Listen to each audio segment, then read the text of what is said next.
All right, all visitors for cell block B, move forward.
Anymore.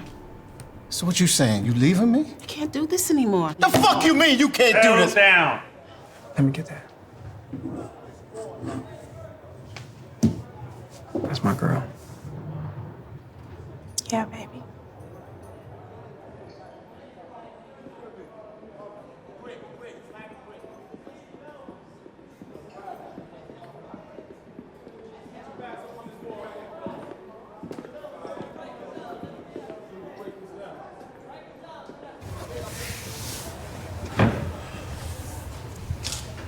Happy birthday.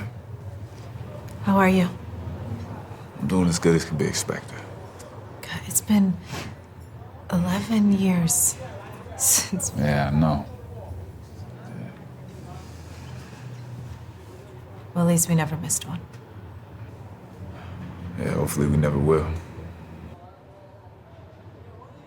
Are you still working for that punk-ass conservative site?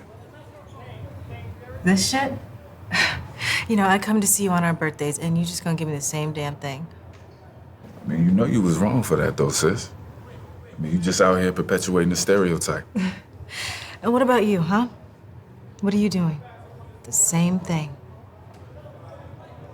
Black male, late 20s, convicted felon. Now, if that isn't a stereotype, then I don't know what is. All right, Ken. I seen the news. How you holding up? No. Not you. I can't. No, you gotta talk to someone about it, though. For the last 3 weeks, that is all I've been doing. Reporters, activists, random ass people at the grocery store, they all want to talk to me about it. And Like, you know that's not what I mean. Your fiancé died. My fiance was murdered. Yeah, you're right. So what you gonna do about it? Huh? You gonna sit there and keep writing right-wing propaganda about how the cops are just doing their job? Or you gonna get up and do something? Stop. Do you think I like doing this, huh? Do you know I'm not even allowed to call black people people? No. Every fucking pre-written headline, the damn clickbait that they spew. Black people are thugs. Okay? If I can't convince them to change a headline, how can I get them to start telling the truth? Did you just say spew? Man, fuck you. Fuck you too, college graduate.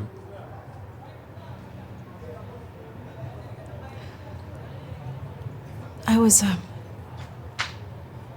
gonna tell Keyshawn that night. Tell him what? I think I'm pregnant. Damn, Kandi. Now you see why I can't quit. What am I gonna do, huh? What if it's a boy? What do you mean? You know exactly what I mean, okay? Look at you, Dad, Keyshawn. If I have a son, I know exactly what's gonna happen to him. Oh, come on, Kandi, you can't say that. That's the last bit of him that you have. It is deeper than that. How am I gonna explain to my child that they will never know their dad? How am I gonna look them in the eyes when they ask me why he was killed and tell them the truth without ruining their innocence or painting their birthplace as someplace dangerous to them? How am I gonna teach them to lead with love when that's exactly what their dad did and he got killed because of fear and hate?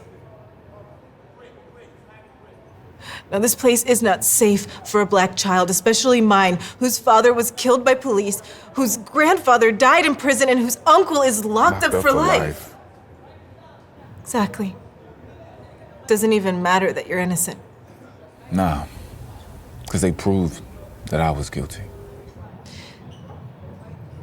Are we really the ones perpetuating the stereotype? Or are we being forced into it? Wrap it up, number 14.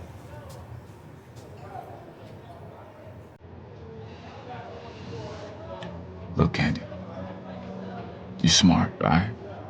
You talented.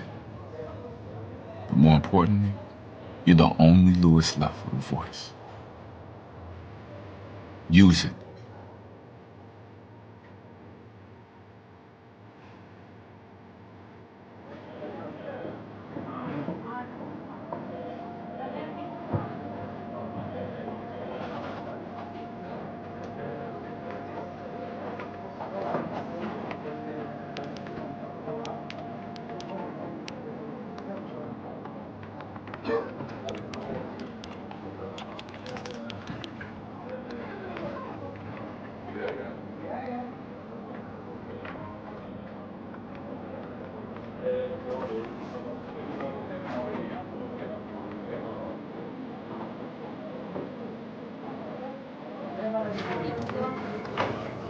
Ms. Lewis. Hey, sorry I'm late. Busy day, Ms. Lewis. Get to it.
Somebody had to say it.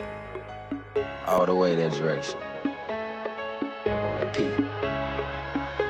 You're the only Lewis left with a voice. So when you...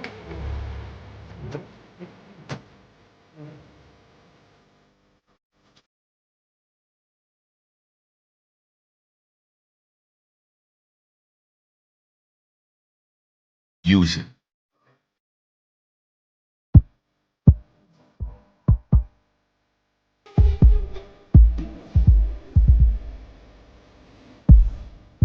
Asian mentality.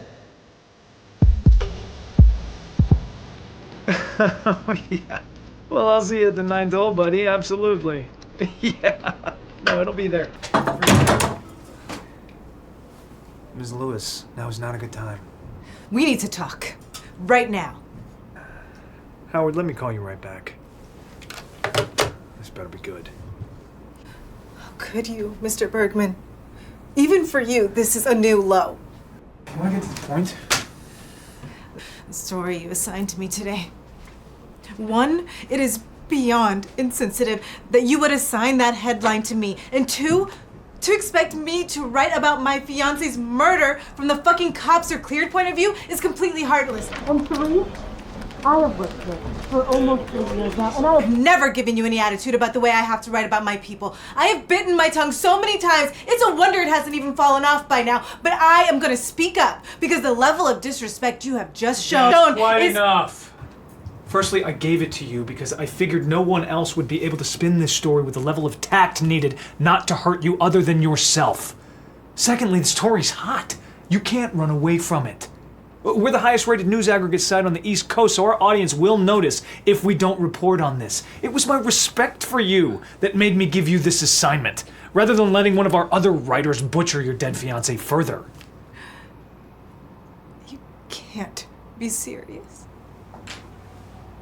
He was my fiancé. I am a dedicated employee. Does that mean nothing to you?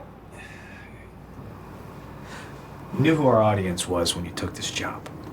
The fact that you've suddenly been struck with a conscience doesn't mean you get to change the way things are run here. Look around, it's a conservative news site. But we offer job opportunities to everyone regardless of their background. Do our words sometimes target others in their same demographic? Yes. But then again, aren't we all part of the same demographic? The human race? And don't all lives matter equally? So what is it, Miss Lewis? Do you...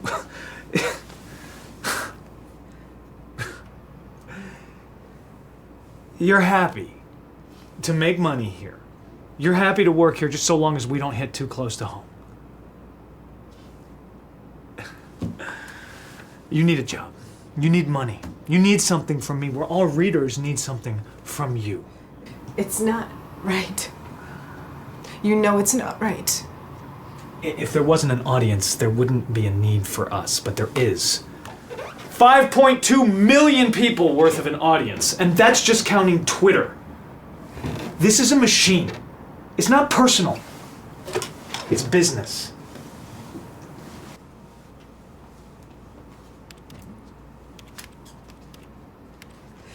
Let me write my own headlines. No, I'll keep it fucking right-wing, but just let me tell the truth.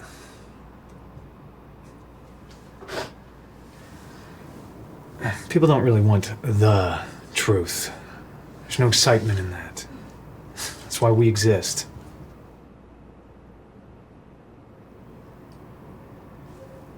You didn't actually think you were a journalist, did you? Journalism is dead, Candace. Hearst's greatest achievement replaced it. What we deliver is biting anecdotes for an audience hungry for a fight. We give them necessary ammo. The truth? They don't need the truth. They need to be told what to believe. That's your job. Go tell them what to believe.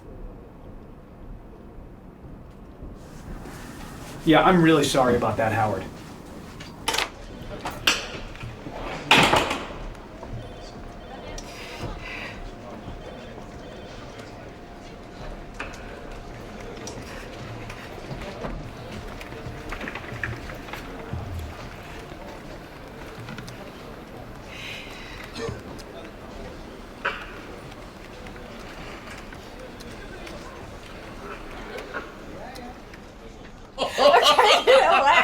No, you're cheating. I'm not cheating. You are cheating. How are you rolling? Because I'm nice like that. No. What's wrong? That was you really You mad? got it. Don't be I mad. am mad. No. Don't be mad. No, I'm very Don't upset. be mad.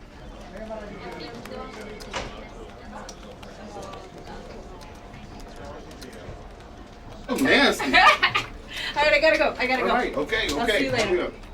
All right, baby. I'll see you when you get home tonight. All right, I have to get home tonight. I'm cooking.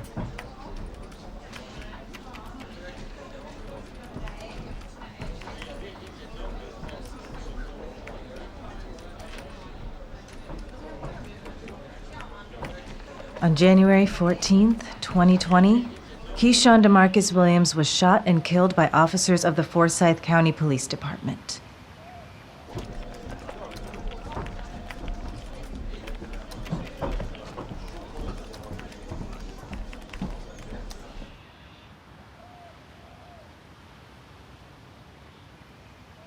What's up?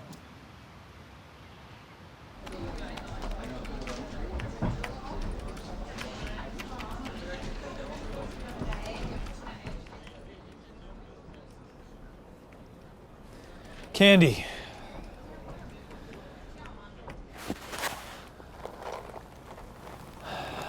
I know it was a rough start today. I'm sorry. You are valued here. It's just, we have to keep the status quo. I understand the rules now, Mr. Bergman. Good. Story all set? It's in your inbox.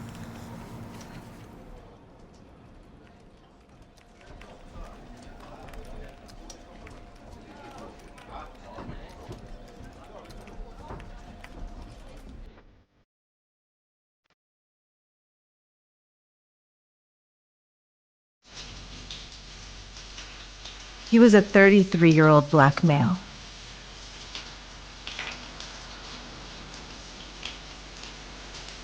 Officers pulled him over on suspicion of illegal drug possession.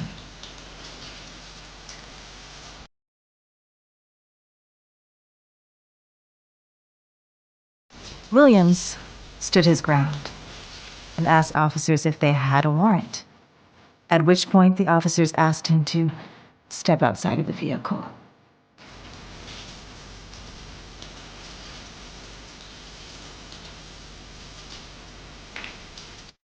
Williams again denied. The officers, Michael Rennie and Sarah Petrillo, pulled their guns on Williams, which prompted Williams to reach for his own weapon.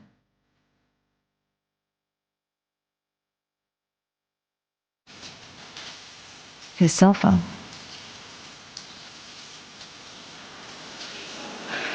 I said step out of the vehicle. Officer, sir, I know my rights. Okay, I'm gonna call my lawyer, all right? I'm reaching for my phone, okay? I'm just reaching for my phone.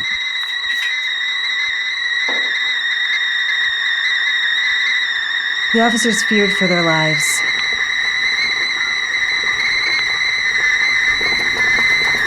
So they shot Williams, point blank. Gun! He's got a gun!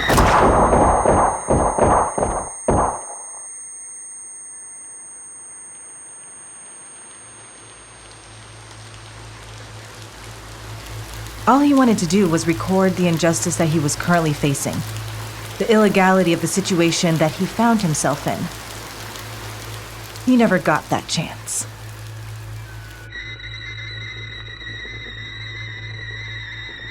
Keyshawn was pronounced dead at the scene. Yesterday, Michael Rennie and Sarah Petrillo were cleared of any wrongdoing, citing Keyshawn's sudden movements as probable cause for the shooting. Williams never had any prior drug charges.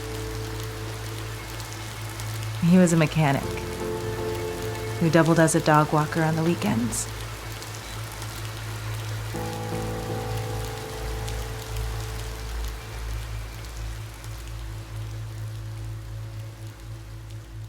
What is it? 49. 49. That's what I'm talking about. Yes, great job.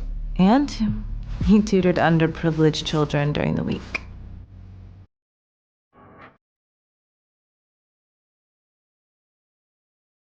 And he would have made an excellent father.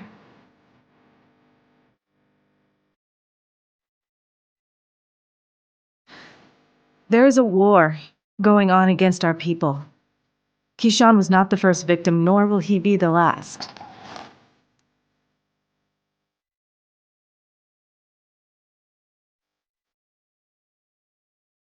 However, the only way to win in this war is to become aware that we are actually in war.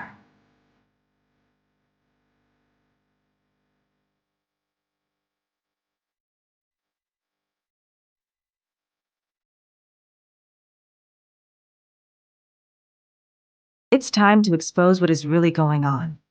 It's time to pull the wool off of our eyes and see that nothing has really changed. In the age of colorblindness, we have all become blind.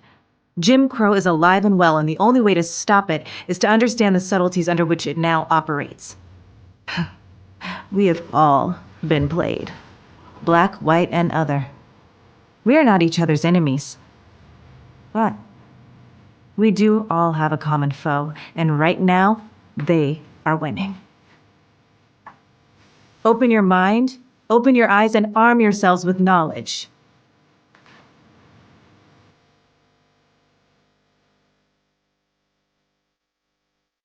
The new Jim Crow is upon us. These are the rules under which it accomplishes its desired result.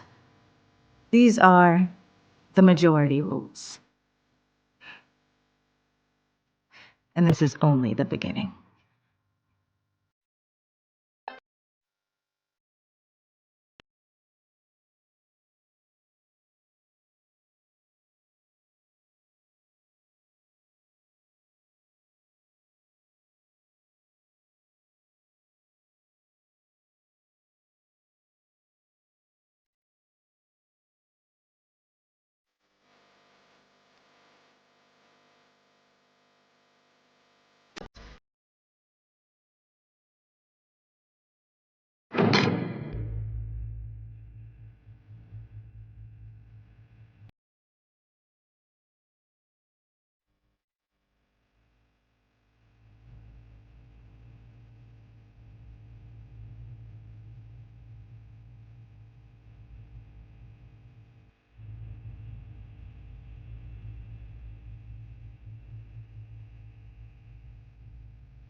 Mommy, what happened to Daddy?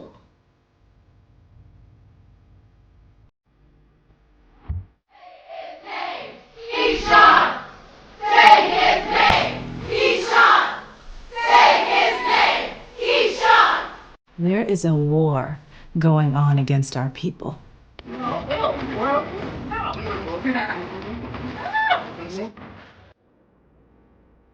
What is it? You know that woman, Sean Williams' fiancé?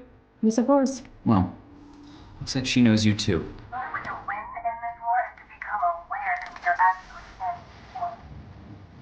I got something for you. You're in prison for life based off the words of a few witnesses, but there was no hard evidence connecting to the drugs. That's how it works. They pit us against each other. Those dudes are just trying to get a deal. I've never seen one of them before the day that they testified against me. People are really starting to listen to her. With your re-election coming up, we are going to lose the black vote. I'll handle it. Soon.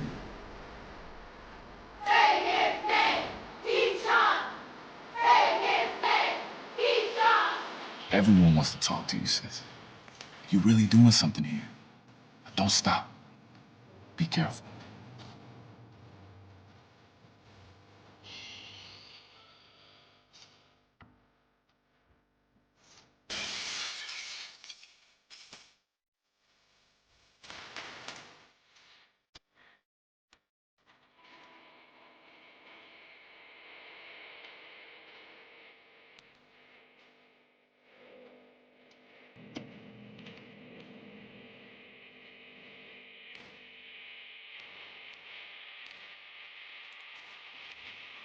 And I know you are all thinking this is blue versus black. I assure you it is not. Those officers were operating on real fear because they were told by someone they trust that they should be there. Is he some kind of lawyer or something? She was generational, man. On both sides. How do we break the cycle out? I think you need to see it to stop it.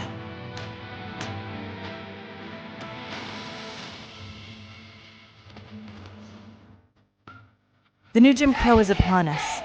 These are the rules under which it accomplishes its desired result.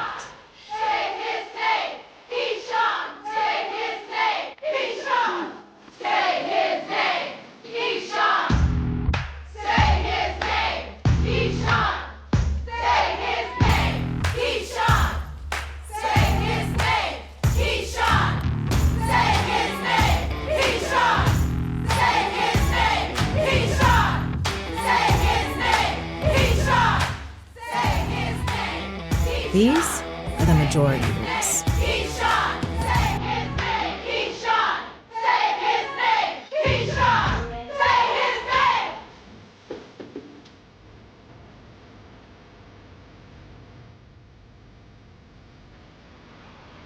Can I help you? Luther Hughes. I work at the law firm downtown. The cases that you're profiling, I was wondering if I can offer a little help. Pro bono, of course. People talk about making America great again. But the last time America was great was when we revolted together against an unjust regime.